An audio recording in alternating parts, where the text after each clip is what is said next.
Baik, bismillahirrahmanirrahim. Assalamualaikum warahmatullahi wabarakatuh. Halo semuanya, saya Hana Aulanisa atau biasa dipanggil Hana. Di sini saya akan menjelaskan mengenai apa sih pembelajaran berdiferensiasi itu. Untuk outlines dari apa yang akan dibahas hari ini itu ada dua. Yang pertama itu mengenai pengertian pembelajaran berdiferensiasi dan juga contoh keragaman anak di kelas. Apa sih pembelajaran berdiferensiasi itu dan mengapa perlu pembelajaran yang berdiferensiasi?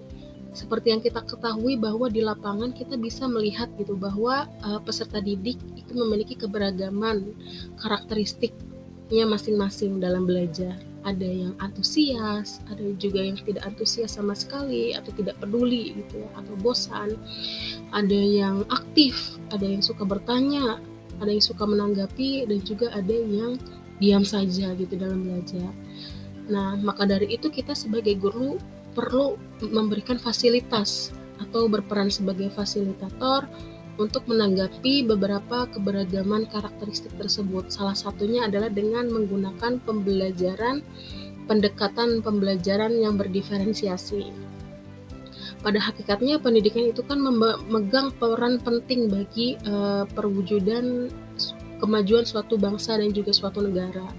Kemajuan ilmu, pengetahuan, dan teknologi yang berkembang saat ini juga merupakan salah satu dampak dari pendidikan yang baik, yang tentunya dari proses belajar dan mengajar yang baik. Untuk pembelajaran berdiferensiasi itu sendiri bukanlah suatu hal yang baru. Nah, sebelumnya pembelajaran berdiferensiasi ini awalnya ditemukan oleh Carroll and Tomlinson pada tahun 90-an yang menyatakan bahwa pembelajaran berdiferensiasi adalah pembelajaran yang mengakomodir, melayani, dan mengakui keberagaman siswa atau peserta didik dalam belajar sesuai dengan kesiapannya, minatnya, dan juga preferensinya dalam belajar. Nah, keragaman layanan ini ditinjau dari perbedaan karakteristik peserta didik tersebut yang disebut sebagai diferensiasi pembelajaran. Hal ini selaras dengan Undang-Undang Nomor 20 Tahun 2002 tentang Sisdiknas yang disebutkan bahwa kurikulum pada semua jenjang dan jenis pendidikan dikembangkan dengan prinsip diversifikasi sesuai dengan satuan pendidikan, potensi daerah, dan peserta didik. Nah, hal ini merujuk dalam pembelajaran yang berdiferensiasi yang menyesuaikan dengan potensi daerahnya masing-masing, bahkan dari potensi peserta didik juga dikembangkan. Karena kita tahu bahwa Indonesia itu merupakan negara kepulauan yang tentunya memiliki ratusan budaya yang beragam, ratusan etnis yang beragam, ratusan pulau, bahkan ribuan gitu. Nah, hal ini menjadi potensi bagi kita sebagai bangsa Indonesia dalam menerapkan pembelajaran berdiferensiasi tentu dengan disesuaikan oleh potensi daerahnya masing-masing gitu. Nah, untuk aspek dari pembelajaran berdiferensiasi itu ada 4.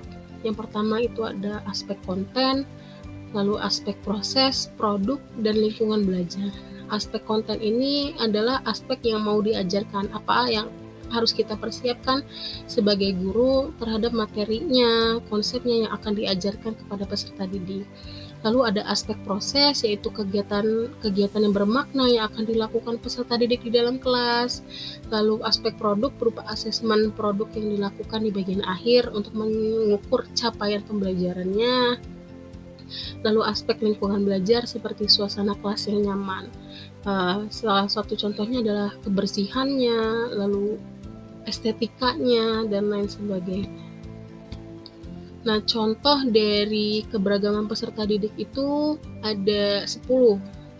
Yang pertama itu ada etnis, seperti etnis Jawa, Sunda, Batak, dan lain sebagainya. Lalu etnis budaya, status sosial dan ekonomi, ada etnis minat, etnis perkembangan kognitif berdasarkan teori Piaget, lalu ada keberagaman dari kemampuan akademiknya, gaya belajar seperti auditori, visual atau kinestetik, lalu motivasi, perkembangan sosial emosional, dan juga perkembangan moral dan spiritual.